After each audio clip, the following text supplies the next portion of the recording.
Alhamdulillah wassalatu wassalamu ala Rasulillah wa ala alihi wa ashabihi wa man tabi'a huda ila yaumil qiyamah. Rabbi syrah li sadri wa yassir li amri wa hlul 'uqdatam min lisani yafqahu qawli, amma ba'd.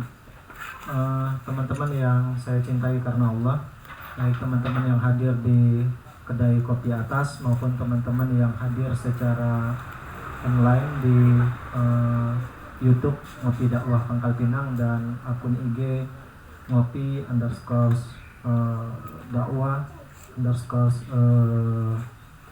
PKP ya.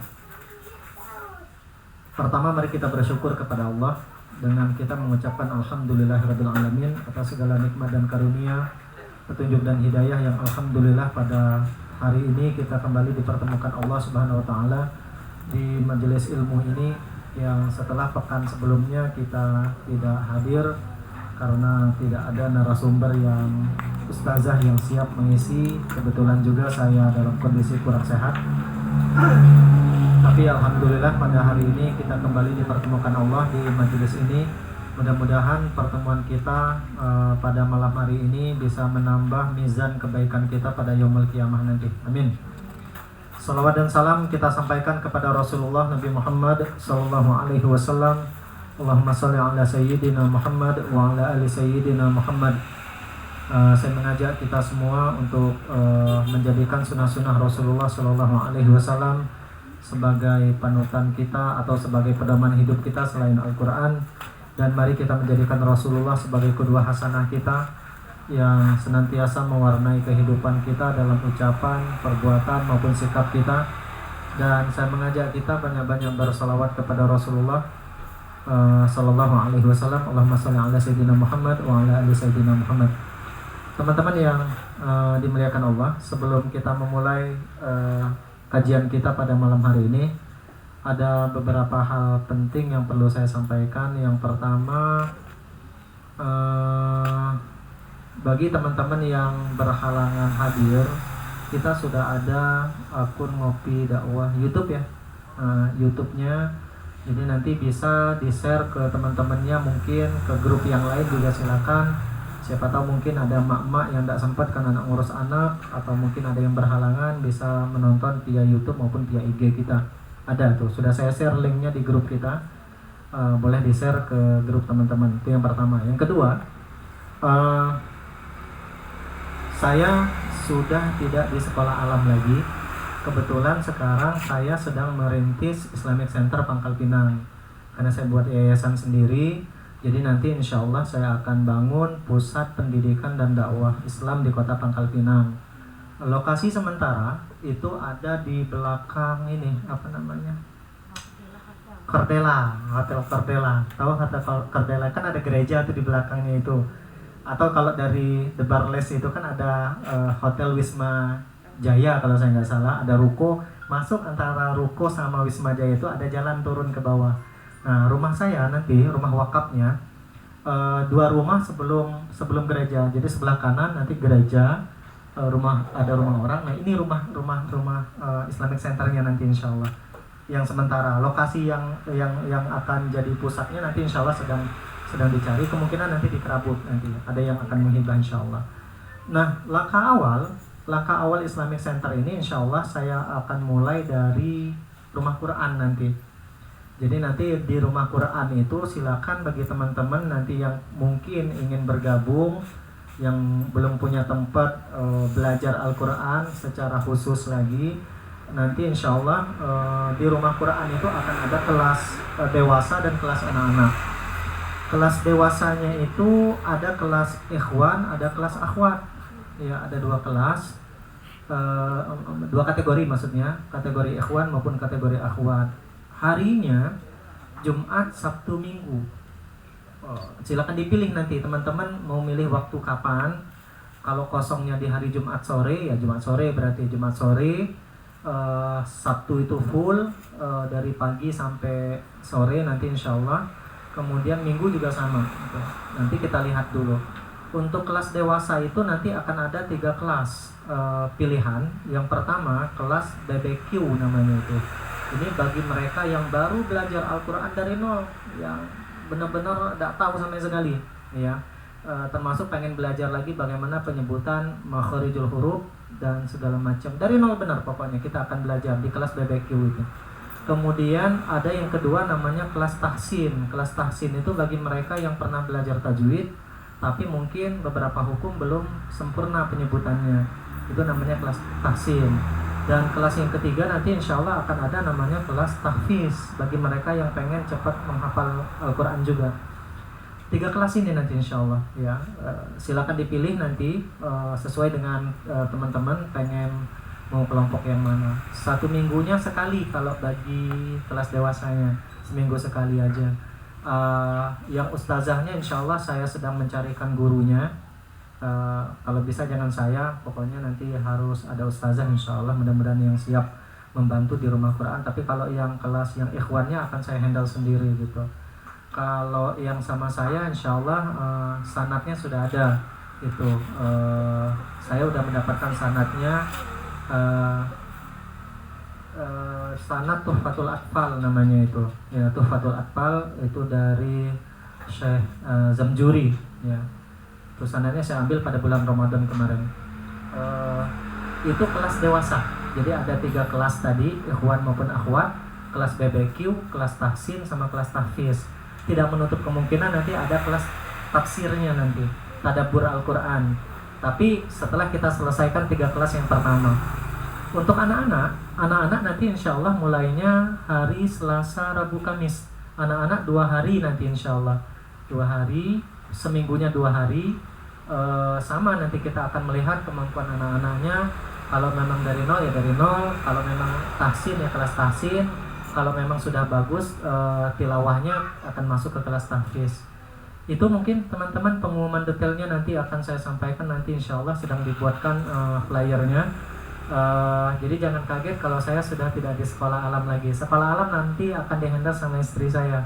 Ya, jadi istri saya bersama dengan teman-teman akan fokus di sekolah alam. Karena kalau saya di sekolah alam, manfaat saya paling terbatas antara anak, guru, sama orang tua.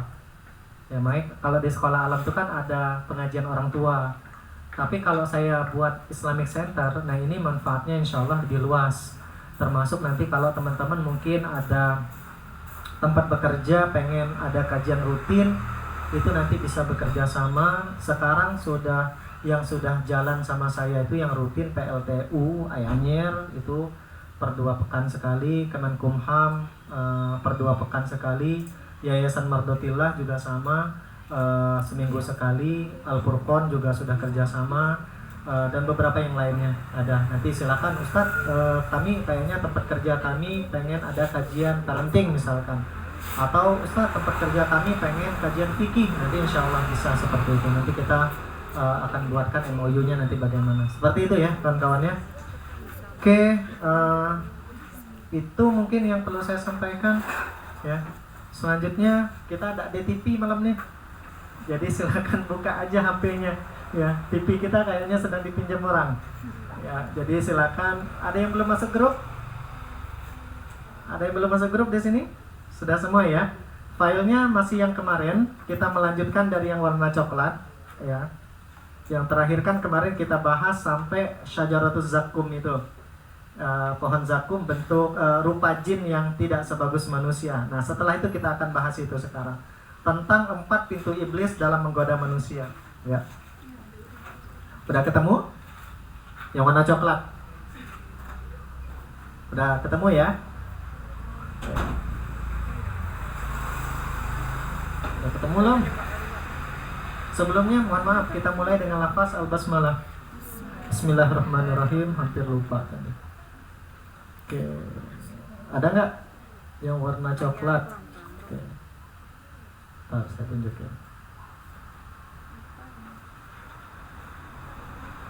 Dalam Badail Fawaid ada? Nah, yang itu.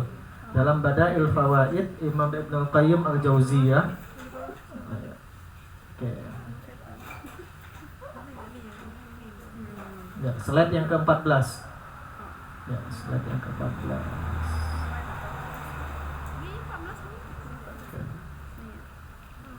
Nah, yang ini ada ya, yang coklat. Ya, udah ketemu ya. Oke, kita mulai ya kawan-kawan ya. Bismillahirrahmanirrahim. Ada seorang ulama namanya Imam Ibnul Qayyim Al-Jauziyah rahimahullah. Imam Ibnul Qayyim ini beliau murid dari Imam Ibnu Taimiyah. Imam Ibnu Taimiyah itu digelari kalau di kalangan para ulama pada masanya dengan Syekhul Islam, gurunya orang Islam yang sangat mengerti sekali seluk-beluk agama Islam, yang menjadi rujukan ketika orang-orang bertanya tentang Islam. Nah, beliau punya murid namanya Imam Ibnul Qayyim Al-Jauziyah.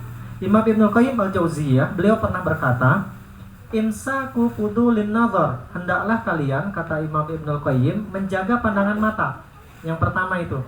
Yang kedua, wal kalam, menjaga tutur kata kalian. Yang ketiga, wat ta'am, makanan kalian. Perlu juga diperhatikan makanan. Di situ nggak ada terjemahannya ya. Jadi kalau mau nulis ya tulis. Takut lupa kelak. Silakan siapkan alat tulisnya. Ya, saya ulangin. Imsaku fudulin nazar. Hendaklah kalian, kata Imam Ibnul Qayyim, menjaga pandangan mata. Yang kedua, wal kalam, hendaklah kalian menjaga tutur kata yang keluar dari lisan kalian. Yang ketiga, wat ta'am, hendaklah kalian memperhatikan pola makan kalian. Dan yang terakhir, kata beliau, wa mukhalatatin nas, hendaklah kalian memperhatikan siapa orang yang kalian jadikan sebagai teman. Jadi ada 4 yang perlu kita perhatikan, kata Imam Ibnul Qayyim Al-Jauziyah. Mengapa? Disampaikan oleh beliau alasannya. Fa inna syaitan, karena kata beliau syaitan, innama yatasallatu ala ibni Adam, syaitan itu akan berusaha menggoda manusia, wa yanalu minhu wardahu min hadhil abwab al-arba'ah. Syaitan itu akan berusaha mewujudkan cita-citanya dalam menggoda manusia, mengumpulkan teman sebanyak-banyaknya melalui 4 pintu ini. Jadi 4 pintu tadi yang saya sebutkan. Pandangan mata yang tidak terjaga. Yang kedua tadi, tutur kata yang juga terlalu banyak berbicara. Yang ketiga, pola makan yang juga tidak diperhatikan. Yang terakhir adalah ketika kita tidak memperhatikan siapa orang yang kita jadikan sahabat dalam kehidupan ini. 4 pintu syaitan ini. Dan 4 pintu inilah, kata Imam Ibnul Qayyim, peluang iblis yang paling besar beserta dengan bala tentaranya dalam menggoda kita manusia. Kalau pengen selamat dari godaan iblis, maka perhatikan 4 hal ini. Kita bahas siko-siko. Yang pertama, pintu iblis yang pertama dalam menggoda kita adalah pandangan mata yang tidak terjaga. Ya. Mengapa pandangan mata itu menjadi pintu iblis yang pertama? Ya, karena pandangan mata ini adalah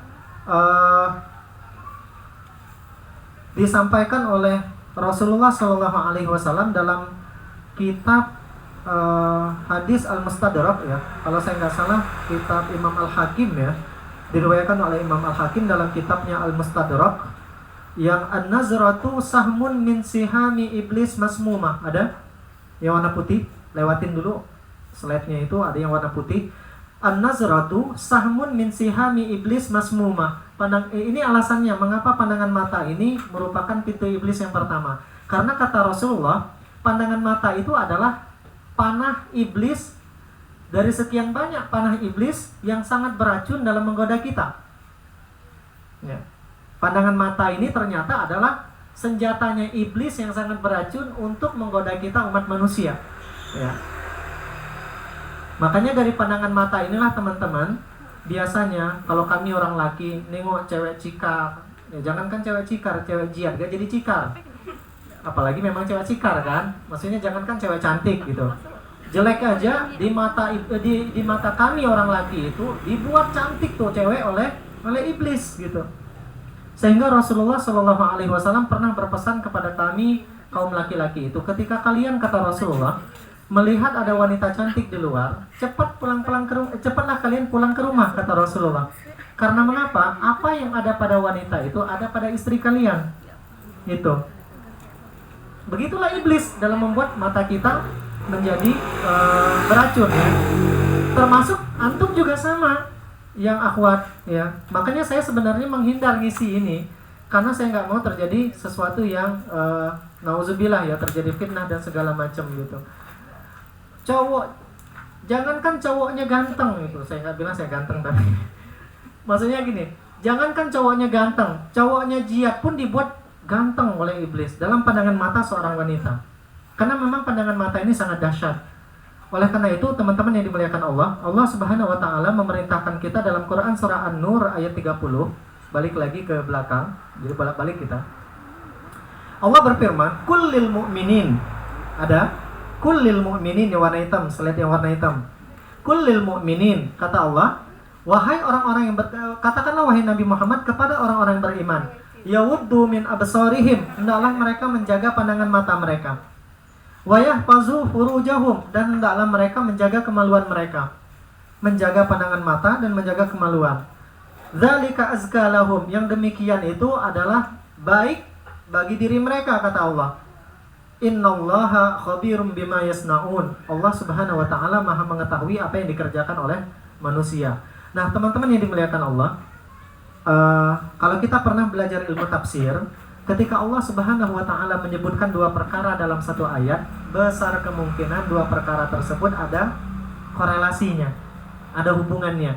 Nah, di dalam ayat ini Allah menyebutkan dua perkara. Pertama, perintah menjaga pandangan mata, yang kedua perintah untuk menjaga kemaluan. Karena memang banyak lahir zina itu bermula dari pandangan mata. Zina itu lahirnya dari pandangan mata. Kemudian perintah itu Allah bedakan ketika Allah berfirman lagi kepada wanita-wanita beriman. Kalau tadi kepada laki-laki yang beriman. Di ayat 31-nya Allah mengatakan apa? Wa kullil mu'minat. Jadi perintahnya bukan hanya bagi kami kaum laki-laki menjaga pandangan mata.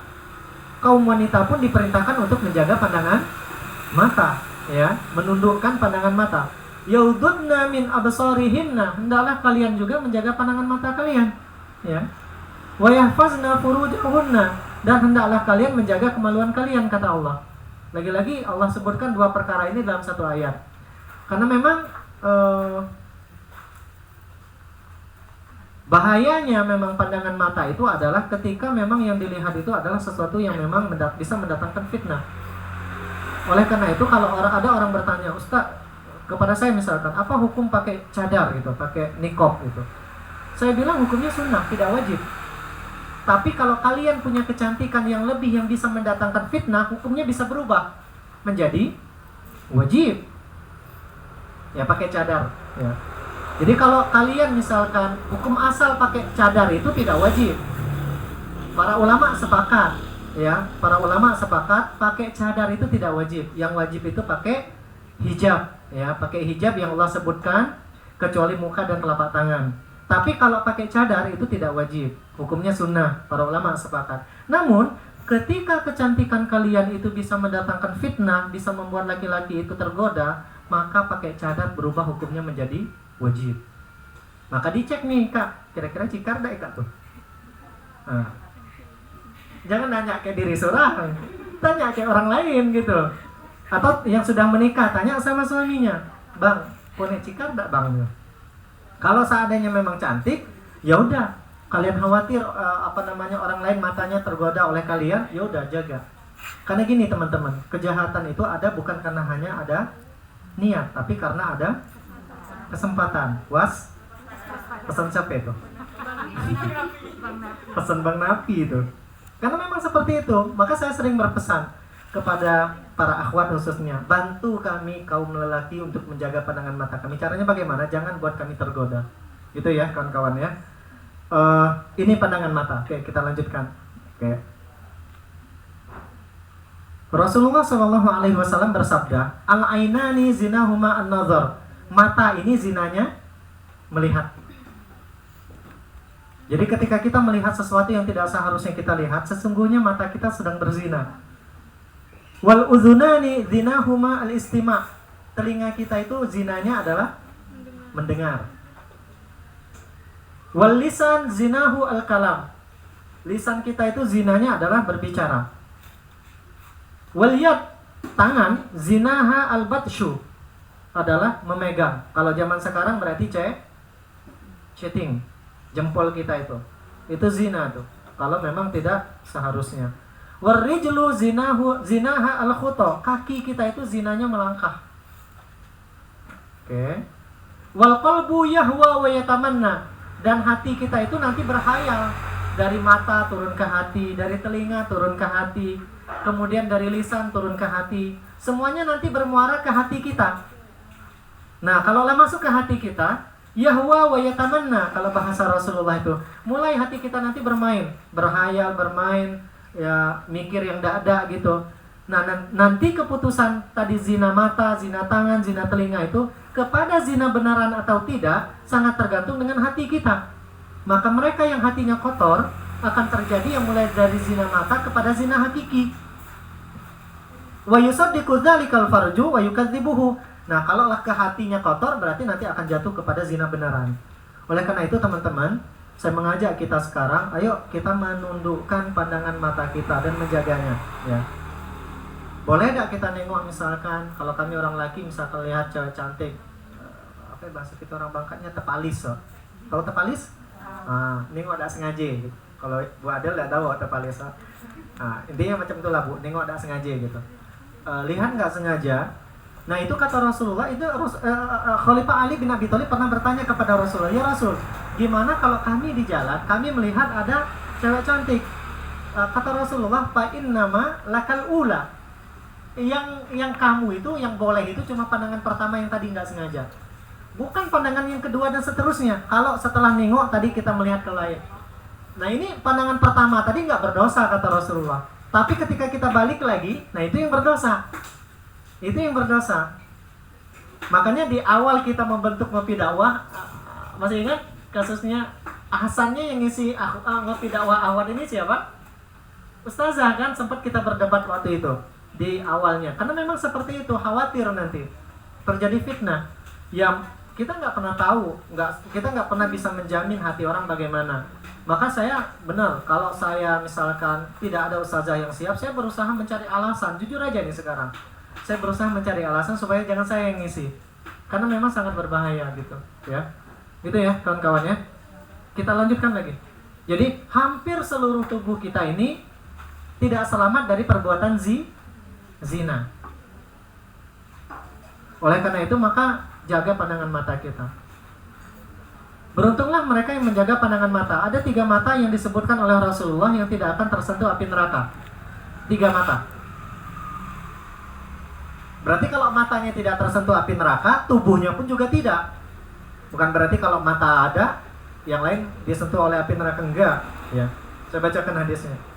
Hadisnya ada dalam kitab Silsilah As-Sahihah, karangan Imam Albani kalau saya nggak salah. Rasulullah bersabda, "Salatatun," ada 3 mata kata Rasulullah, "la taro a'yunuhumun nar yaumal qiyamah," yang tidak akan disentuh oleh api neraka pada hari kiamat. Ada 3 mata. Antum harus miliki ini, salah satu dari 3 mata ini. Pertama, ainun bakat min khasyatillah, mata yang pernah menangis karena takut kepada Allah. Pernah gak nangis karena takut sama Allah? Bukan nangis karena ada duit loh. Apalagi nangis tengah berkelahi kayak laki misalnya. Bukan. Ini nangis benar-benar menangisi kemaksiatan, menangisi dikitnya pahala, menangisi takut tidak mendapatkan rahmat dan ampunan Allah. Dan momen paling nikmat kita nangis biasanya takut sama Allah itu adalah di sepertiga malam terakhir. Karena mengapa? Di sepertiga malam terakhir itu kalau kita nangis tidak sampailah nengerah. Orang tidur kali. Ya. Dan itu momen yang sangat hening, sangat terasa kita tuh dekat benar dengan Allah. Lalu kita mengingat lagi dosa-dosa kita, dan kita mengingat betapa sedikitnya pahala kita. Pada saat itulah biasanya mengalir air mata kita. Kita dapat musibah misalkan, sering kita berpikir jangan-jangan musibah ini karena dosa-dosa kita. Nangis kita kadang di sepertiga. Nah, mata yang pernah menangis karena takut kepada Allah inilah yang tidak akan tersentuh oleh api neraka. Pernah? Kalau pernah, alhamdulillah ya. Antum yang pernah bertaubat, antum yang sedang memperbaiki diri, sedang hijrah, menangis karena takut sama Allah, insya Allah Allah selamatkan yang pertama. Yang kedua, wa ainun harasat fi sabilillah, mata yang terjaga tidak tertidur demi memperjuangkan agama Allah. Nah ini luas maknanya ini ya. Bisa jadi para ustadz, para kiai, para habaib yang begadang baca buku demi mengajarkan ilmu ke orang lain. Antum yang punya profesi guru begadang menyiapkan perangkat pembelajaran untuk besoknya juga sama masuk kategori ini. Ada yang guru di sini? Ada Bu Desi ya di situ, guru sekolah. Yang lain ada guru selain Bu Desi di sini? Oke. Nah, Antum begadang mempersiapkan perangkat pembelajaran demi anak-anak didik antum, itu fisabilillah bukan? Fisabilillah. Begadangnya antum insya Allah tidak akan disentuh api neraka matanya nanti. Ya. Bisa juga masuk kategori ini adalah para suami yang dia bekerja sampai malam hari demi mencari nafkah halal buat keluarganya supaya anak istrinya mendapat rezeki yang halal. Karena dia yakini kalau anak istrinya dikasih rezeki yang halal, maka nanti akan lahir orang-orang yang memperjuangkan agama Allah. Maka para suami yang berjuang mencari nafkah dak tiduk seperti ini pun insya Allah masuk kategori yang kedua. Yang ketiga, wa ainun ghaddat an maharimillah, mata yang terjaga, tertunduk dari melihat sesuatu yang Allah haramkan. Ya, ada 3 mata ini yang insya Allah akan Allah selamatkan dari siksa api neraka. Ya, 3 mata. Kemudian lihat ada sebuah syair dari Ahmad Syauqi, penyair dari Mesir kalau saya nggak salah. Ya, Ahmad Syauqi beliau pernah berbicara betapa berbahayanya pandangan mata ini. Ya, ada yang Ahmad Syauqi. Oke, saya bacakan. Nazratun, bermulanya sesuatu itu kata beliau dari pandangan mata. Nazratun, pabtisamatun. Lalu setelah pandangan mata, habis itu biasanya apa? Kalau lah saling tengok, tersenyum biasanya. Senyum kita sama orang yang kita lihat. Setelah tersenyum, pasalamun, ngucapin salam, assalamualaikum. Atau kalau bahasa kita tuh negur lah intinya. Setelah itu pakalamun. Kalam apa kalam? Ngomong, ngobrol. Ya. Setelah salamnya dibalas oleh orang yang kita senyumin tadi, biasanya kita mulai berani ngomong. Mau kemana? Siapa namanya? Gitu. Tuh. Setelah itu pamauidun, janjian. Setelah itu janjian. Nah, setelah janjian palikoun, maka bertemu. Nah, kalau lah ketemu lah selesai itu. Terjadilah apa yang sesuatu seharusnya tidak terjadi. Jadi Ahmad Syauqi itu beliau pernah menyebutkan ini. Dimulainya dari mana tadi? Pandangan mata. Nazratun, mulainya dari pandangan mata. Pabtisamatun, lalu tersenyum. Pasalamun, lalu menegur. Pakalamun, lalu berbicara. Pamauidun, lalu janjian. Dan yang terakhir palikoun. Nah, ketemulah habis itu mereka. Ya, kalau ketemunya di tempat umum. Tapi kalau ketemunya di tempat sepi, nah selesai. Ya, orang ketiganya pasti siapa? Iblis. Menyangajak kawan, berarti iblisnya orang keempat. Yang ketiganya kan setan. Karena kawannya udah negur gitu. Oke. Kita lanjut. Itu yang pertama ya. Ini yang pertama, pintu iblis yang pertama dalam menggoda kita pandangan mata. Jadi ingat, lahir kemaksiatan itu salah satunya banyak dari pandangan mata.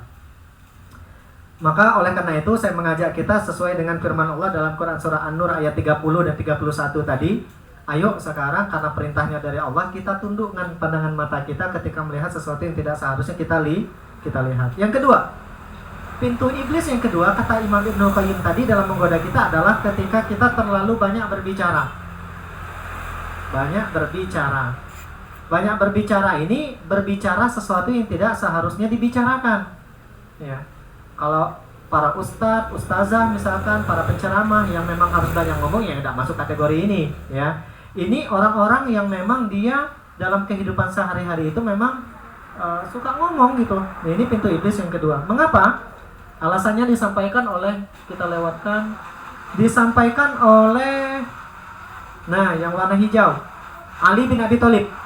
Ya, kita loncat-loncat. Ali bin Abi Thalib. Ini alasan mengapa banyak bicara itu adalah pintu iblis yang kedua dalam menggoda kita. Ali bin Abi Thalib, beliau pernah berkata, "Man kathura kalamuhu kathura khata'uhu." Barang siapa yang banyak ngomong, banyak salahnya.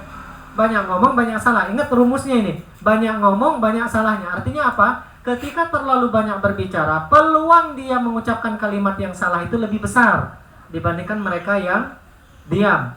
Ya.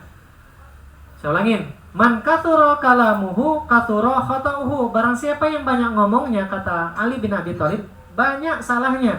Wa man katsura khata'uhu qalla haya'uhu. Kalau banyak salahnya, biasanya orang itu malunya sedikit. Nggak tahu malu dia, yang ruce begawi ya, bahasa kita orang Bangkanya. Ngomel apa? Bukan ngomel, apa ya? Apa kalau hobi ngomong bahasa Indonesianya apa?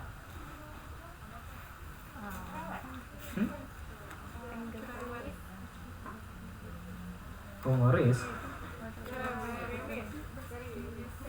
Baru denger tuh. Intinya banyak ngomong lah, ya bahasa Bangka yang ngeruce kan. Suatu yang ngeruce nyerocos saja dia ngomong. Nah, kalau orang seperti itu biasanya malunya dikit. Dia nggak tahu malu.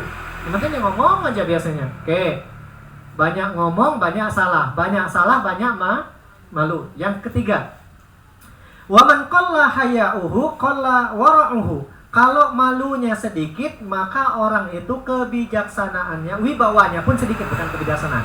Wibawanya pun berkurang, waroknya, ya, wara'uhu, ya, qalla wara'uhu.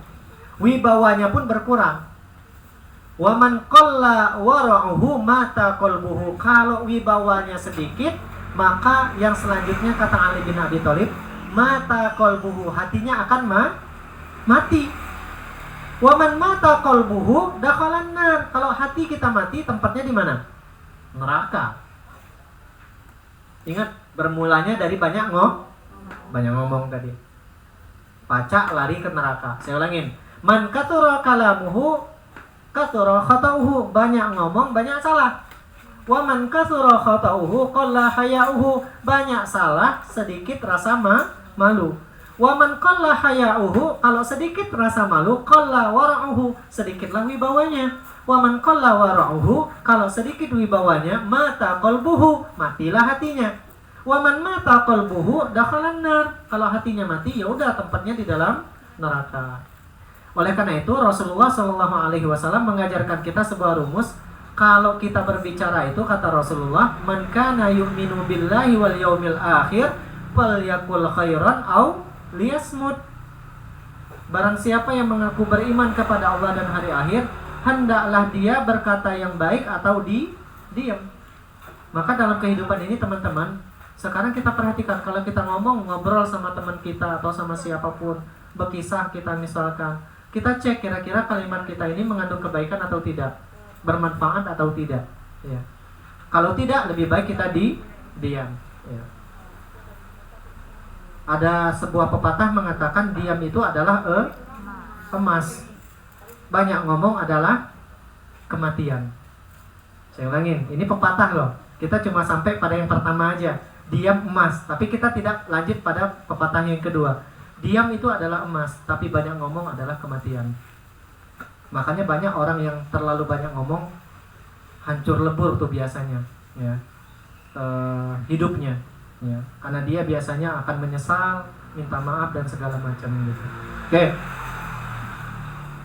Kemudian dalam hadis yang diriwayatkan oleh Imam Tirmizi, dihasankan oleh Imam Albani, su'ila Rasulullah, ada naik ke atas.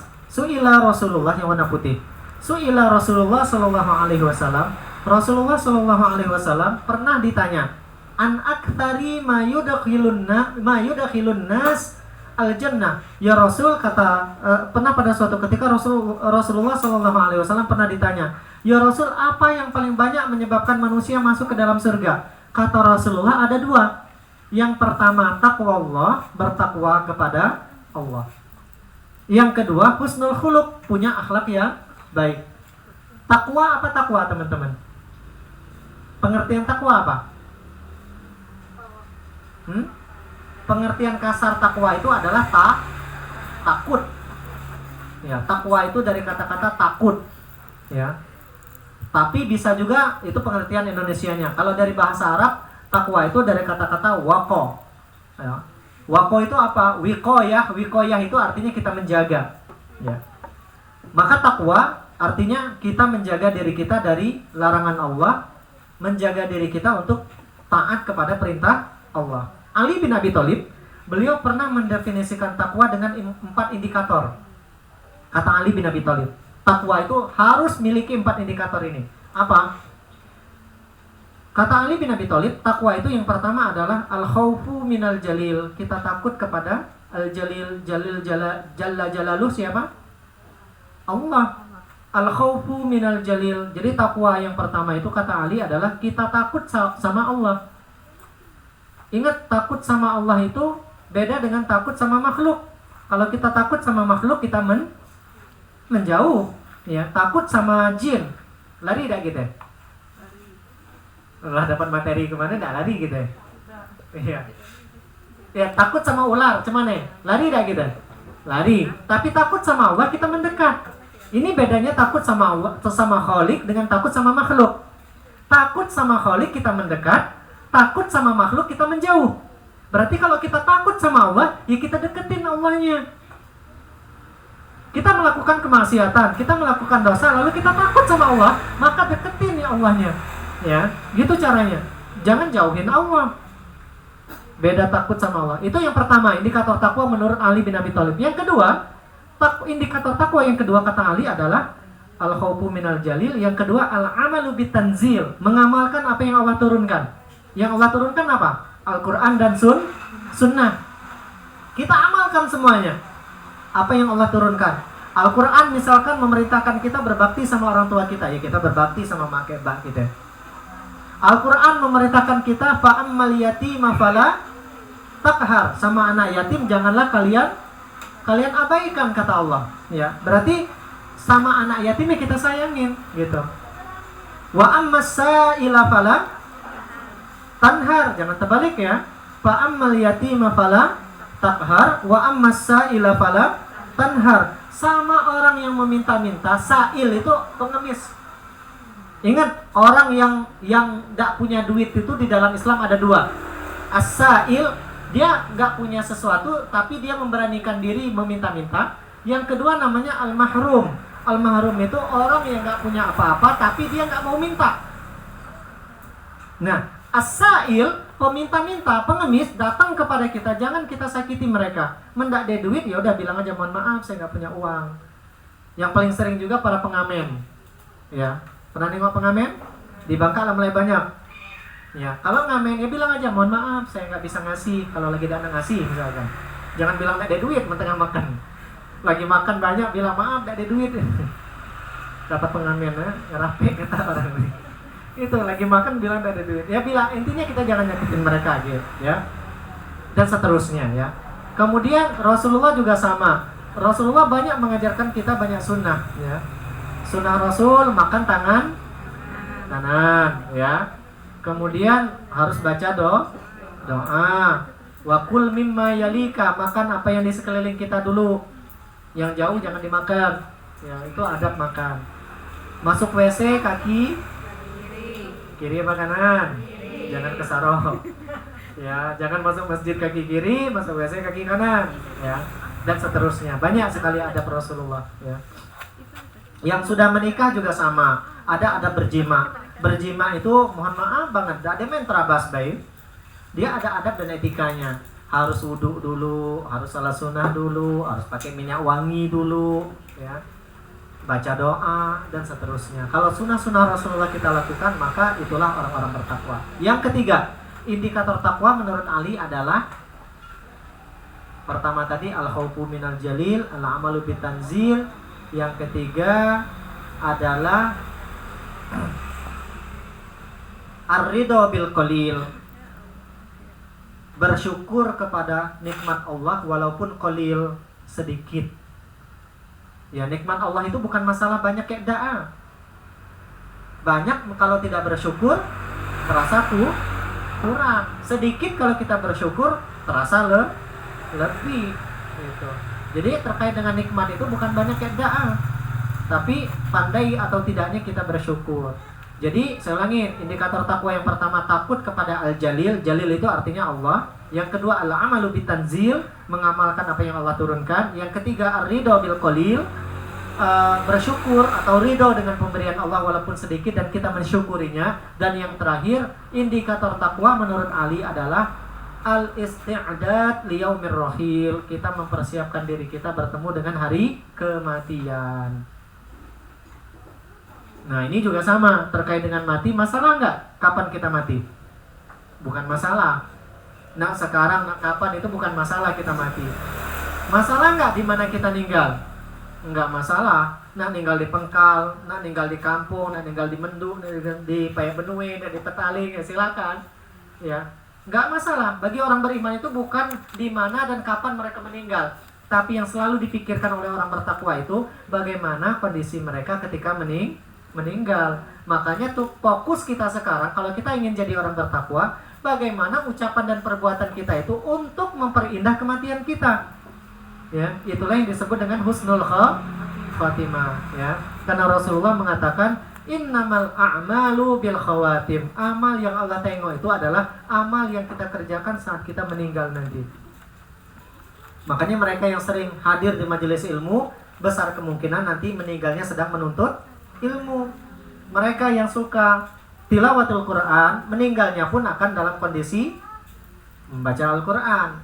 Mereka yang suka bersedekah, insya Allah meninggalnya pun dalam keadaan bersedekah. Begitu pula sebaliknya, ketika kita melakukan kemaksiatan, maka besar kemungkinan kita pun meninggal seperti kondisi kita hidup, ya. Oke, yang kedua, husnul khuluq. Yang paling banyak menyebabkan manusia masuk ke dalam surga adalah punya akhlak yang baik. Ingat kemarin akhlak baik itu cuma 2 takarannya. Kalau ngomong-ngomong baik, kalau melakukan perbuatan orang-orang di sekeliling kita tidak tersinggung dengan ucapan dan perbuatan kita. Kemudian wasuila an aktsari ma yudkhilun nas an-nar. Rasulullah juga ditanya, apa yang paling banyak menyebabkan manusia masuk ke dalam neraka? Ada 2 kata Rasul. 2 juga. Yang pertama al-fam. Pamun. Pamun itu bahasa Arabnya mulut. Banyak ngomong. Ya, yang di dalamnya ada lisan di dalam mulut kita. Yang kedua al-farju, kemaluan. Jadi tak pandai menjaga mulut dan tak pandai menjaga kemaluan, 2 perkara yang paling banyak menyebabkan manusia masuk ke dalam neraka. 2 perkara yang paling banyak menyebabkan kita masuk ke dalam surga, bertakwa kepada Allah dan punya akhlak yang baik. Kalau kita kaji Al-Quran banyak tuh indikator takwa. Di dalam Quran surah Az-Zariyat itu Allah sebutkan lagi indikator takwa. Kanu qalilan minal laili ma yahjaun. Orang bertakwa itu malamnya sedikit tidurnya. Hobi begadang orang bertakwa tuh. Tapi begadangnya kalau kami orang lagi bukan nonton bal. Begadangnya itu memang beribadah. Para ulama tuh tidur itu biasanya nggak lebih dari 4 jam. Kalau kita berapa jam kita tidur? Banyak pun kita ya. Tapi sebenarnya tidur yang sehat itu 4 jam itu udah sehat, ya. Orang bertakwa itu kanu qalilan minal laili ma yahjaun. Malamnya suka begadang orang bertakwa. Ya. Wabil asharihum yastaghfirun. Ketika waktu sahur, lisannya beristighfar. Jadi antara tahajud sama sholat subuh itu udah tidur lagi, gawi istighfar baik. Setelah dia sholat tahajud 8 rakaat, habis itu witir 3 rakaat, habis itu dia duduk berdoa dan beristighfar sampai azan subuh. Itulah ciri orang bertakwa. Kemudian wa fi amwalihim haqqul lis-sa'ili wal mahrum. Di harta mereka itu ada hak as-sa'il dan mahrum tadi. Orang yang meminta-minta dan orang yang menahan diri mereka untuk meminta. Artinya orang bertakwa suka bersedekah. Maka orang yang pelit enggak pacak disebut orang bertakwa. Oke, kita lanjutkan ya. Jadi ini yang kedua pintu iblis dalam menggoda kita ketika kita banyak ngomong, ya. Umar juga pernah, beliau mengatakan hampir mirip sebenarnya dengan Ali tadi. Apa kata Umar? Kata Umar, man kasura kalamuhu kasura khata'uhu. Barang siapa banyak ngomongnya banyak salahnya. Wa man kasura khata'uhu kasura ismuhu. Banyak salah banyak dosa. Wa man kasura ismuhu fahuwa finnar. Banyak dosa tempatnya di dalam neraka. Hampir mirip sih ucapannya. Oke, yang ketiga. Pintu iblis yang ketiga dalam menggoda kita adalah ketika kita terlalu banyak makan. Mengapa banyak makan menjadi pintu iblis yang ketiga dalam menggoda kita? Ada yang tahu? Banyak makan ternyata pintu iblis yang ketiga. Ini agak aneh nih. Ika makan sehari berapa kali? 2 apa 3? Jujur. Minimal 3 kali ya. Itu di luar sebelum tidur, oh. Sebelum tidur mie goreng. Oke. Mengapa banyak makan itu pintu iblis yang ketiga? Alasannya disampaikan oleh Luqmanul Hakim. Ada ya? Luqmanul Hakim, beliau pernah berkata dalam rangkaian dalam untayan kata-kata bijaksana beliau. Kenal sama Luqmanul Hakim? Yang namanya Allah abadikan menjadi nama sebuah surah di dalam Al-Qur'an, surah Luqman, ya. Yang beliau banyak sekali mengucapkan kata-kata bijaksana, yang memang orangnya bijaksana karena Allah kasih kebijaksanaan. Beliau pernah berkata, "Idzam tala'atil ma'iddah", ketika lambung dipenuhi oleh makanan. Ma'iddah itu lambung. Ketika lambung dipenuhi oleh makanan, ini pada jadi status. Namatil fikrah, akan tertidurlah pikiran kita. Artinya tak pacak berpikir jernih lagi kalau perutlah kenyang. Ini Luqman yang ngomong. Saya ulangin. Idzam tala'atil ma'iddah, ketika lambung dipenuhi oleh makanan. Namatil fikrah, pikiran kita akan tertidur. Wa kharrasatil hikmah, kebijaksanaan kita pun akan berkurang. Ya, ini yang paling bahaya. Wa qa'adatil a'da 'anil ibadah, tubuh kita akan malas melakukan ibadah kalau sudah kenyang. Jadi 3 bahayanya perut kenyang. Pertama, pikiran akan tertidur. Yang kedua, kebijaksanaan akan berkurang. Yang ketiga, tubuh kita akan malas beribadah. Tubuh kita akan malas beribadah. Maka kalau saya biasanya ngisi narasumber di Kemenak atau di mana, disuruh milih waktu, Ustaz Firdaus pengen ngisi waktu jam berapa ya Ustaz? Ini materi Ustaz misalkan. Kayak kemarin sebelum kapan ya? Bulan Oktober kalau saya nggak salah, saya pernah ngisi pelatihan manajemen masjid gitu. Yang hadir itu bapak-bapak pengurus masjid se-Bangka Belitung. Saya dikasih waktu pagi, siang, apa sore Ustaz Firdaus kata dia. Saya nggak mau ngasih siang, karena siang tuh saya tahu habis makan itu biasanya orang tidur, nggak akan masuk materi kita. Maka saya minta pagi, kata saya mau waktunya pagi aja, karena kalau saya udah pengalaman, kata saya, orang tidur boleh. Sebagus apapun materi kita, kalau perutlah kenyang tuh tidak nyambung lagi, gitu ya. Oke. Oleh karena itu teman-teman, Rasulullah mengajarkan kita rumus apa? Kalau makan itu lambung kita harus dibagi 3. Nah ini rumus makan yang sehat. Maka antum kalau pengen diet itu kayak gini sebenarnya. Nggak usah payah-payah diet ini diet tuh, kan banyak sekarang program diet itu. Udah ikutin aja program Rasulullah ini, ya. Kata Rasulullah, "Ma mala'a adamiyun wi'a syarra min batni bihasbi ibni Adam akalat yukim nasulbah." Ya. Fa in kana la mahala. Jadi kalau makan itu enaknya kata Rasulullah lambung dibagi 3. Fathuluthun li ta'ami, sepertiga untuk makanan. Jadi lambung itu bagi 3. Bayangin. Sepertiga untuk makanan. Wa thuluthun li syarabi, sepertiga untuk minuman. Wa thuluthun li nafsi, sepertiganya untuk bernafas. Oke, saya ulangin. Rumus makan Rasulullah itu lambung dibagi 3. Ini pola makannya Rasulullah. Kalau kita pengen ngamalin pola makannya Rasulullah, lambung dibagi 3. Sepertiga untuk makanan, sepertiga untuk minuman, sepertiga untuk bernafas. Kira-kira kita makan 2 piring, lambung kita yang kecil nih, baca ada kita bagi 3. Kayak sih ya, makan gele. Bahkan kadang lah sampai tenggorokan kita itu makanannya gitu. Nah, teman-teman yang dimuliakan Allah, bisa jadi inilah alasannya selama ini mengapa kita malas beribadah. Jangan-jangan kita tidak terbangun tahajud selama ini gara-gara perut kita dipenuhi oleh makanan ini. Tertidur kita. Coba antum lakukan pola makan Rasulullah. Jam 2, jam 3 itu terbangun sendiri kita. Mudah untuk sholat tahajud. Ya, mudah sekali orang untuk sholat tahajud. Ya. Tapi kalau kita kekenyangan, nah sulit itu kita bangun tahajud ya. Kemudian para sahabat itu rumus Rasulullah. Nah kalau para sahabat bagaimana rumus makannya? Para sahabat mereka punya rumus makan sendiri. Para sahabat itu mereka sering mengatakan apa? Nahnu qaumun la na'kul hatta naju. Jadi kata para sahabat, kami adalah kaum yang tidak akan makan kecuali kami lapar. Berarti para sahabat baru akan makan ketika mereka lapar. Men kita lapar tidak lapar makan ya, karena kita 3 kali sehari tadi. Padahal seharusnya seperti para sahabat itu baru akan makan ketika kita lapar. Wa idza akalna fala nashba. Nah, para sahabat itu ketika kami sudah makan, kami tidak akan makan sampai kekenyangan. Nah, itulah rumus makan para sahabat. Saya ulangin. Tidak akan makan kecuali lapar. Ketika sudah makan tidak akan makan kecuali wa idza akalna fala nashba. Ketika kami makan, kami tidak akan makan sampai kekenyangan. Artinya berhenti sebelum kenyang.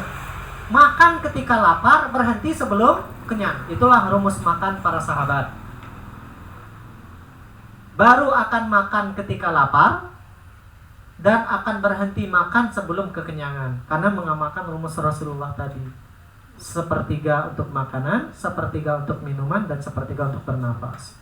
Coba untuk melakukan pola hidup, pola makan Rasulullah ini, maka insya Allah akan sehat kita teman-teman. Oke, yang terakhir, pintu iblis yang terakhir dalam menggoda kita adalah ketika kita salah milih kawan, salah milih teman. Ya, izin minum ya kawan-kawannya.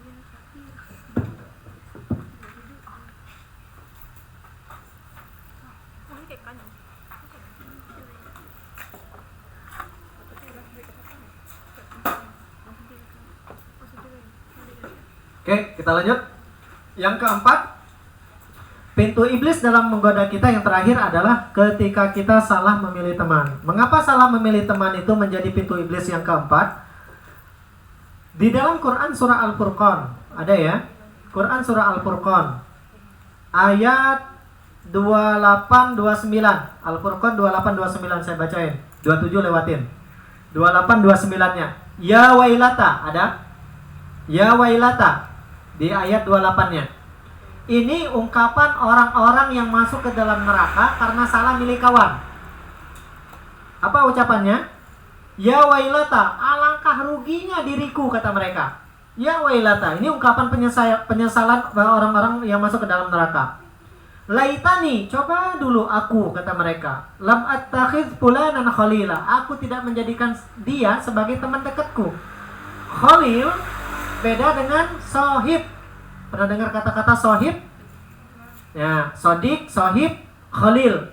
Ini beda maknanya dalam bahasa Arab, ya. Kalau sohib itu ya sekedar kenal aja, ya. Sodik lebih dipercaya dari kata-kata sidik, ya. Kita berteman kepada seseorang, maka tapi bertemannya bukan hanya sekedar kenal. Kita percaya kepada dia, bahkan duit pun kita titipin ke dia, ya. Kita menceritakan rahasia kita ke dia, itu namanya sodik. Khalil itu kekasih, lebih dekat lagi. Berarti kawan akrab, saya ulangin. Sohib itu hanya sekedar kenal. Ya kayak kita di komunitas ini. Oh, saya kenal misalkan dengan Cilpi, saya kenal dengan Ukhti Novia, saya kenal dengan Bu Desi misalkan dan seterusnya. Tapi itu sohib. Kalau sodik dari kata-kata siddiq, jujur, percaya. Kita lebih percaya lagi, levelnya lebih tinggi lagi tuh. Kita berani menceritakan masalah kita ke dia. Itu sodik. Khalil itu lebih dahsyat lagi. Kita siap berkorban untuk dia. Khalil namanya. Ya. Dia nggak punya duit, kita pinjamin. Kita kasih, bukan pinjamin. Kalau ngasih namanya sodik tadi. Karena kita percaya dia bakal bayar utang gitu ya. Tapi kalau Khalil itu ya udah, dia nggak punya duit nih, ambil aja duit saya. Bahkan kita butuh pun kita beri kayak dia. Itu namanya Khalil, ya. Nah, ada orang-orang yang mengatakan ya wailata, alangkah ruginya diriku. Laitani alam attakhid fulanan khalila. Coba dulu aku tidak menjadikan si A itu sebagai khalil saya, teman dekat saya yang benar-benar saya percaya, saya ya ibaratnya kekasih saya lah itu, ya. Kekasih bukan tunang, maksud ini kekasih kawan yang dekat benar dengan kita, yang ibaratnya kita lah percayalah kayak adik-beradik lah kita ke dia. Itulah namanya Khalil, ya. Mengapa penyebabnya? Laqad adallani 'ani dzikri ba'da idz ja'ani. Karena dulu teman saya itu Khalil saya tadi, kata penghuni neraka tadi, telah menyesatkanku dari mengingat Allah. Ba'da idz ja'ani, setelah peringatan itu datang kepadaku. Diajak ke kajian enggak kawal. Diajak sedekah pelitnya luar biasa gitu. Ya. Diajak belajar ngaji macam-macam alasannya, ya. Itu teman-teman yang menyesatkan kita, malah ngajak kita untuk berbuat yang tidak-tidak, ya. Tapi ketika ada teman-teman yang mengajak kita kepada kebaikan, maka itulah teman-teman yang akan membawa kita kepada surga. Ada seorang ulama namanya Malik bin Dinar. Pernah dengar teman-teman? Malik bin Dinar. Malik bin Dinar beliau pernah mengatakan, kalau kalian punya teman atau siapapun lah pokoknya, yang dia selalu mengingatkan kalian kepada kebaikan, pegang erat tuh teman itu, karena dia akan memberi syafaat kepada kalian nanti di surga. Kalian misalkan lupa malam ini ada kajian ngopi dakwah, diingetin, ayo kita datang ngopi dakwah nih sama teman-teman di kedai kopi. Diingetin kita, karena dia berharap kita dapat ilmu. Dia nggak mau dia sendiri dapat ilmu. Ada Umi, ukti mengaji ya. Nah, ada ukti mengaji, dia ajarnya karena dia tahu kita belum bisa ngaji. Dia nggak mau kita nggak bisa ngaji. Maka teman-teman yang seperti itu, kata Malik bin Dinar, pegang erat. Bila perlu kalau kalian punya duit, kasih dia. Ya, kalian punya sesuatu yang bisa kalian berikan kepada orang-orang yang seperti itu. Ya. Oke. Jadi teman ini kalau salah milih kawan bisa menyebabkan kita masuk ke dalam neraka. Dahsyat, ternyata salah milih kawan itu bisa menyebabkan kita masuk ke dalam neraka. Bukan cuma rugi di dunia, salah milih kawan. Bisa menyebabkan kita juga rugi di akhirat ya. Makanya Rasulullah SAW beliau pernah bersabda, Al-mar'u ala dini khalilih, yang tengah. Al-mar'u ala dini khalilihi. Ada? Agama seseorang itu, kata Rasulullah, kualitas agama seseorang, kalau kalian mau tengok, lihat siapa temannya, khalilnya. Ingat tadi khalil beda dengan sahib tadi ya, beda dengan sadiq tadi. Kualitas agama seseorang bisa kalian lihat dari siapa teman dekatnya, khalilnya. Falyanzur ahadukum man yukhalilu. Maka hendaklah kalian memperhatikan siapa orang yang kalian jadikan teman dekat kalian. Oke. Jadi penting banget teman-teman kita memilih teman ya, karena kualitas agama kita itu akan dinilai dari siapa teman dekat kita. Kalau berteman dengan orang yang suka menghafal Quran, lambat laun kita menghafal enggak? Menghafal. Berteman dengan orang yang suka menghibah orang, lambat laun pun kita suka ngomongin orang. Ya. Berteman dengan komunitas sedekah Jumat, lama-lama kita juga sedekah Jumat. Dan begitu seterusnya memang. Karena kualitas agama kita itu sangat tergantung dengan teman kita. Oke, yang paling bawah. Yaqul Syekh Aid Al-Qarni, pengarang kitab La Tahzan. Pernah baca? La Tahzan, jangan bersedih. Ya, Syekh Aid Al-Qarni dalam kitabnya La Tahzan, beliau pernah mengatakan apa? Tama'an fi ikhtiyari asdiqaika. Selektiflah, kata beliau, kalian memilih teman kalian. Sadiq, tapi tidak disebut khalil oleh Aid Al-Qarni. Orang yang kalian percayai, teman ya, teman yang lebih dari sekadar sahib berarti. Tama'an, selektiflah, kata beliau, kalian memilih teman. Mengapa? Disampaikan oleh beliau alasannya.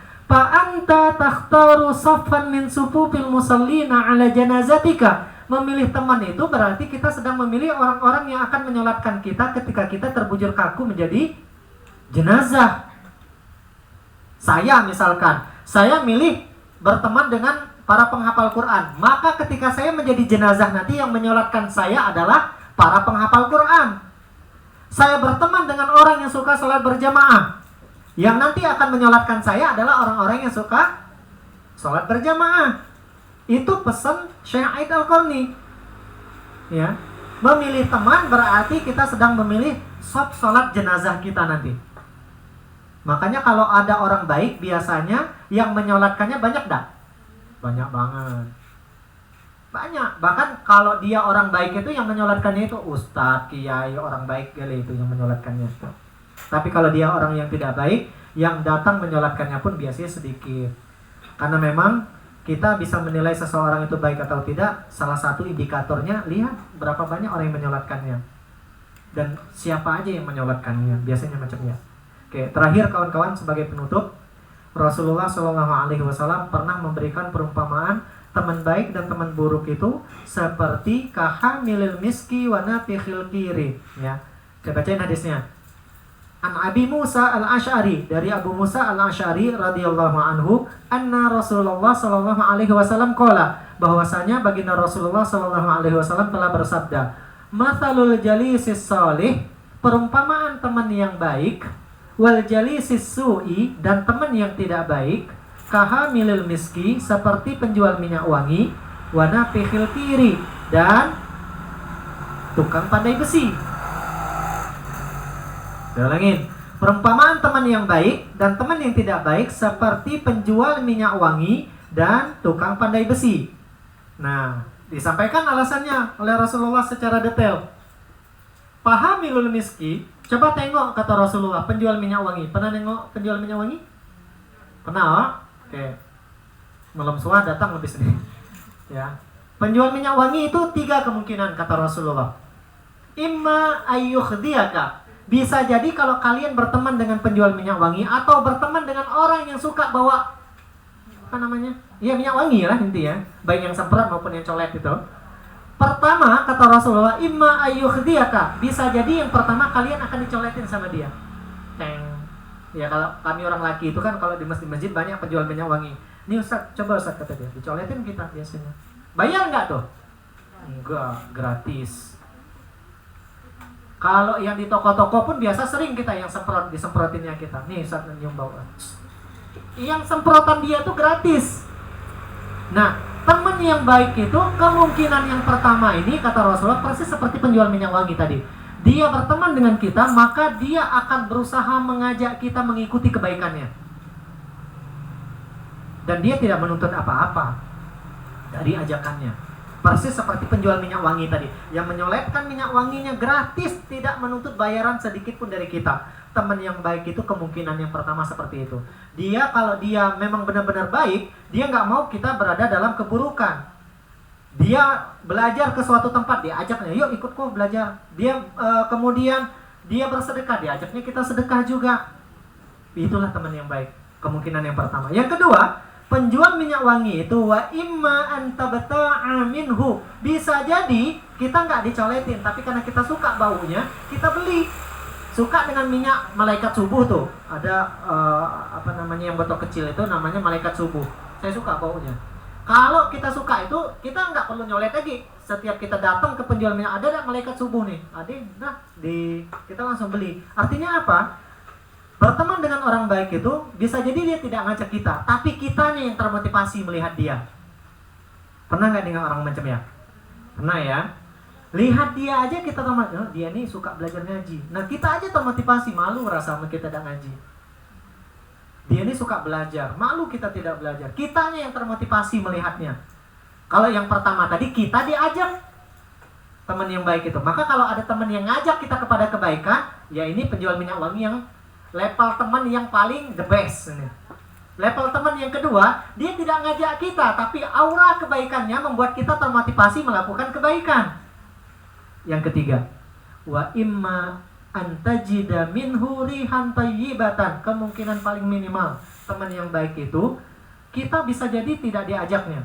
Kita pun bisa jadi tidak termotivasi melakukan kebaikan. Tapi karena kita berteman dengan orang baik, orang lain akan menilai kita baik. Ini kadar minimalnya. Kalau berteman dengan orang baik. Oke. Sekarang bagaimana dengan tukang pandai besi yang warna biru? Warna fikhul kir. Coba tengok pandai besi kata Rasulullah. Kemungkinannya ada 2. Imma ayyuhriqatiyabaka. Percikan apinya tukang las, tukang pandai besi itu bisa jadi percikannya itu kena baju kita. Teman yang tidak baik bisa jadi dia akan mengajak kita kepada keburukan. Berteman dengan tukang narkoba, lambat laun kita pasti diajak ikut ngineng narkoba dan sebagainya. Itu teman yang tidak baik. Berteman dengan orang yang merokok, lambat laun kita akan jadi perokok. Ya. Kemungkinan yang pertama. Kemungkinan yang kedua, wa imma antajida rihan khabithatan. Kita akan mendapatkan bau yang busuk dari tukang pandai besi, tukang las tadi. Atau suasana yang panas. Artinya apa? Berteman dengan orang yang tidak baik, walaupun kita tidak melakukan keburukan itu, orang akan menilai kita buruk juga. Gitu teman-teman, ya. Jadi luar biasa memang analogi yang diberikan oleh Rasulullah terkait dengan teman baik dan teman buruk ini. Teman baik itu ya 3 kemungkinan tadi, kayak penjual minyak wangi, bisa jadi kita dicoletnya, atau teman baik itu dia akan mengajak kita kepada kebaikan. Wa imma antabta'a minhu, bisa jadi kita beli, artinya kitanya yang termotivasi. Wa imma antajida minhu rihan tayyibatan, atau minimal orang akan menilai kita baik. Teman yang tidak baik seperti tukang pandai besi. Bisa jadi percikannya itu kena kita, artinya dia akan berusaha menjebak kita kepada keburukan, menyesatkan kita, melalaikan kita. Wa imma an tajida rihan khabithatan, bisa jadi dia akan kita akan mendapatkan bau yang busuk darinya. Wallahu a'lam bishawab. Teman-teman, inilah 4 pintu iblis dalam menggoda kita. Kita sering berdoa kepada Allah, a'udzubillahi minasyaitonir rajim. Kita berlindung kepada Allah dari godaan syaitan yang terkutuk. Nah, ada 4 godaan syaitan tadi yang bisa menjebak kita tergoda. Pandangan mata yang tidak terjaga, lisan yang tidak terjaga, makan terlalu banyak, yang terakhir salah memilih kawan, ya, teman atau kawan. Oleh karena itu, kalau kita pengen selamat, maka perhatikan 4 hal ini sekarang. Jaga pandangan mata kita. Ketika melihat sesuatu yang tidak halal bagi kita, tundukkan pandangan mata kita. Yang kedua, mulai sekarang kita sepertinya perlu memperhatikan setiap untaian kalimat yang keluar dari mulut kita. Pernah suatu ketika Rasulullah bersabda, "Wala takallam bikalamin ta'tadiru minhu ghada." Jangan kalian, kata Rasulullah, berbicara dengan satu ucapan yang ujung-ujungnya kalian harus minta maaf dengan ucapan itu. Mu'adz bin Jabal pun beliau pernah bertanya kepada Rasulullah, "Ya Rasul, sebegitu pentingkah kami menjaga tutur kata kami?" "Ya," kata Rasul, "karena tidak ada yang paling banyak membuat manusia tergelincir masuk ke dalam neraka kecuali karena mereka terlalu banyak berbicara."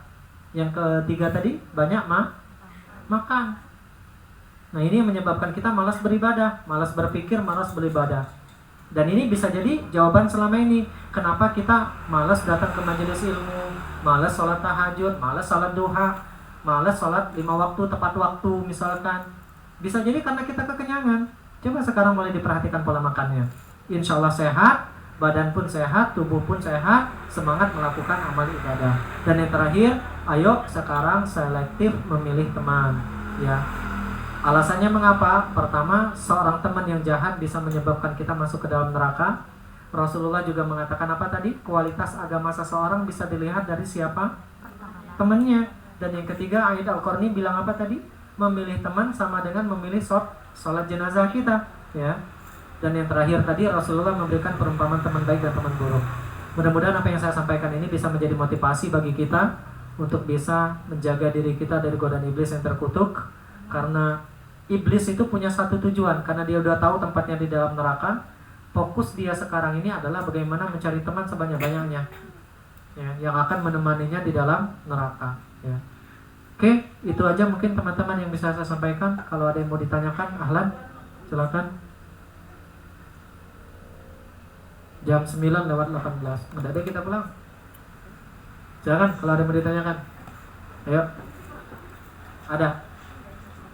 Bang Abai, minta mic-nya bang, minta tolong bang.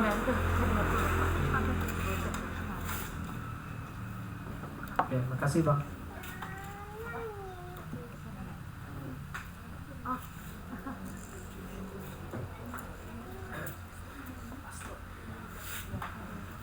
Assalamualaikum warahmatullahi wabarakatuh. Perihal menutupi aurat dengan niqab atau tidak tadi Ustaz? Ada kan misalkan itu definisinya memang dia benar-benar cantik, maka diwajibkan untuk memakaikan niqab. Tetapi Ustadz, banyak yang saya lihat di akun Instagram ataupun di media sosial lainnya, itu ada yang berniqab tetapi dia memperindah matanya dengan memakai lensa kontak, dengan mempertajam matanya menggunakan celak. Itu gimana hukumnya? Ya.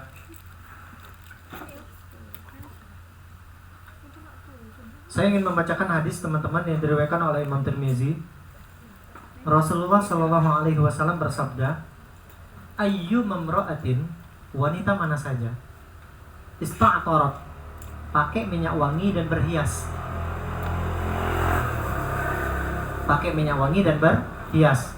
Ini menikah ataupun belum? Ya. Pakai cadar ataupun tidak? Ya.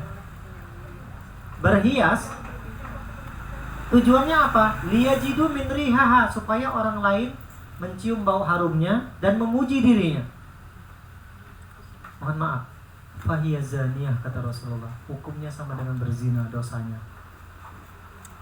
Jadi kalau ada wanita, walaupun dia pakai niqab, walaupun dia pakai jilbab, tapi dia memperlihatkan atau dia berhias niatnya supaya dia dipuji oleh orang lain, maka hukumnya atau hukum dosa perbuatan dia berhias tadi itu sama seperti wanita yang berzina.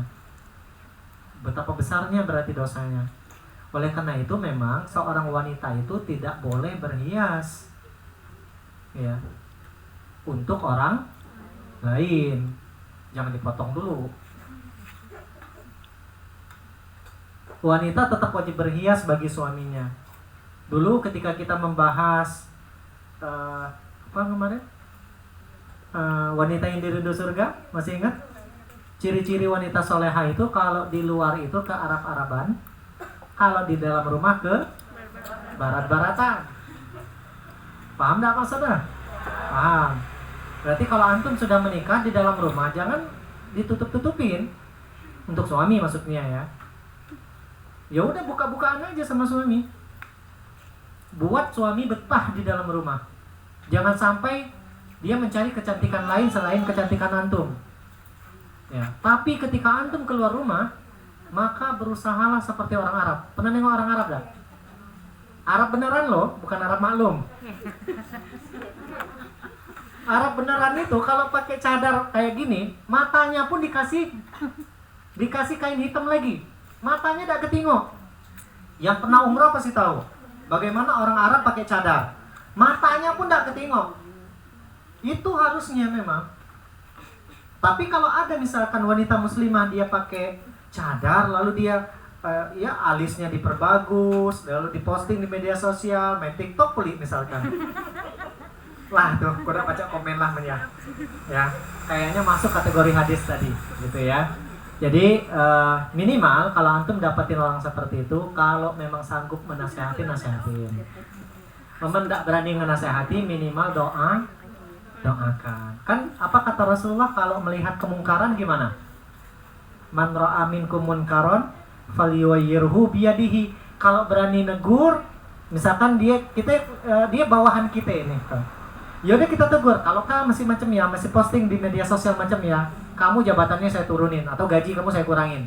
Itu dengan kekuasaan. Kalau kita nggak punya itu, tegur dengan lisan kita. Berani. Teman takutnya marah, minimal dengan doa kita. Kita doakan ya Allah, mintalah ya dapat hidayah, lagi macam ya. Doakan aja. Tapi jangan sampai tidak melakukan apapun. Ya. Siapapun kita wajib kita berdakwah, beramar ma'ruf nahi mungkar, ya. Oke. Clear lah. Kalau ditanya hukum, yang jelas kalau niat dia melakukan itu untuk dipuji oleh orang lain, hukumnya fahiyaz zaniyah tadi. Tapi kalau niat dia melakukan itu dia karena dia tidak tahu, ya kita kembalikan hukumnya ke Allah. Ya, tugas kita menasehati. Oke, Allah alam. Itu. Ada lagi yang lain?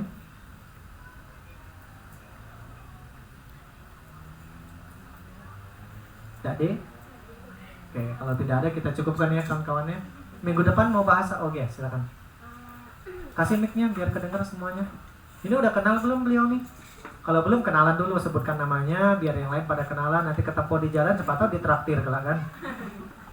Silakan, Bu. Assalamualaikum warahmatullahi wabarakatuh. Waalaikumsalam.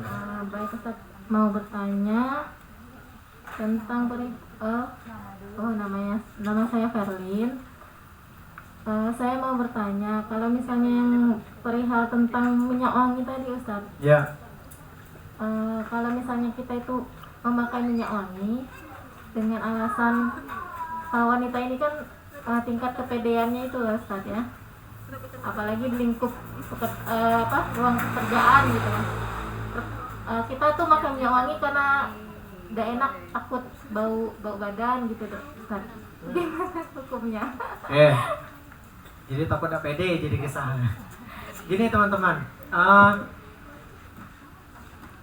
bisa nggak cara ngilangin bau badan tanpa minyak wangi? Bisa nggak? Bisa. Caranya pakai deodoran atau roll on, ya. Mendak ditebeli, disikat benua-nua. Atau dikasih sabun lah maksudnya ya. Bisa banget. Ya, jadi kalau memang bisa dengan cara seperti itu ya tetap hindarkan. Karena minyak wangi ketika mohon maaf banget, makanya saya sering saya sering menghindar kalau ada misalkan akhwat yang pakai minyak wangi, saya berusaha menjauh karena baunya itu benar-benar tidak enak ya, lengket banget gitu ya. Dan tidak pakai minyak wangi walaupun bau badan ya, kami orang laki ini jujur Ben, ini dalam kacamata orang laki loh, tergoda apalagi jika pakai minyak wangi.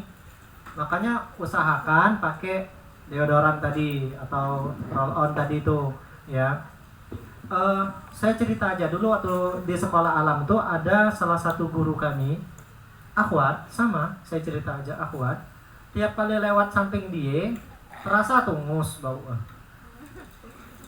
bukan bau wanginya, bau busuknya. Tapi saya panggil habis itu, Bu, ibu kan seorang guru. Guru itu kan salah satu kiat supaya pede ngajar itu harus minimal jangan bau lah gitu.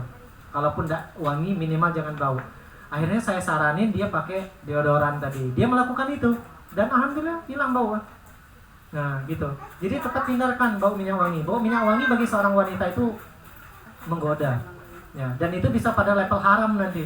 Kalau minyak wangi antum itu bisa mendatangkan syahwatnya kaum laki-laki, bisa pada level haram. Sama kayak cadar tadi. Kalau antum pakai cadar, tidak pakai cadar, punya kecantikan, bisa membuat orang lain tergoda, maka lebih baik pakai cadar. Dulu waktu kami di Mesir, banyak akhwat mahasiswi Mesir itu, orang Mesir ini kan karena hobi makan kambing tuh darah panas. Nengok cewek Cikar pun kadang terjadi pelecehan di bis-bis itu. Maka banyak mahasiswi di Mesir itu pakai cadar tuh, mahasiswi Al-Azhar. Bukan karena mereka menganggap cadar itu wajib, tapi menjaga diri mereka dari pandangan mata yang liar tadi itu. Ya, wallahu alam. Jadi gitu ya. Hindarkan.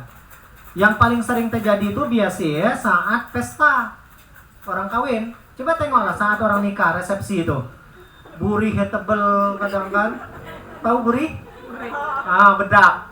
Tebelnya luar biasa gitu kan, gincu gitu, lemah alisnya kadang lah belepet itu macam tuh hitam-hitam tuh. Belum lagi bau minyak wanginya gitu. Nah, nauzubillah min zalik. Saya tidak tahu niatnya berhias untuk apa. Cobalah berhias ala kadarnya saja. Kecantikan itu tidak perlu dibuat kawan-kawan.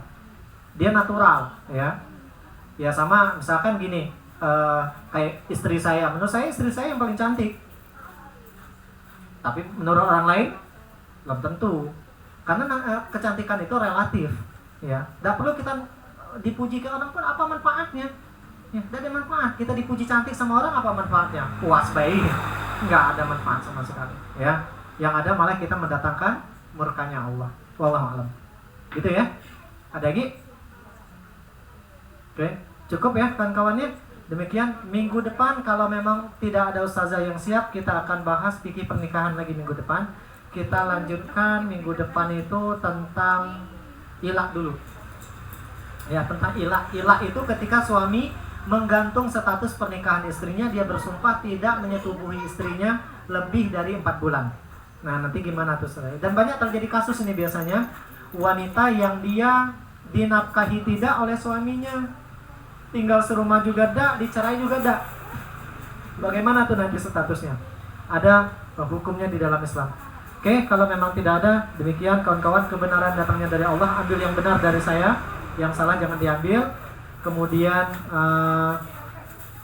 terus istiqomah dalam kebaikan, ya, saling mendoakan kita, karena kita nggak pernah tahu amal mana yang nanti bisa memasukkan kita ke dalam surga. Ya.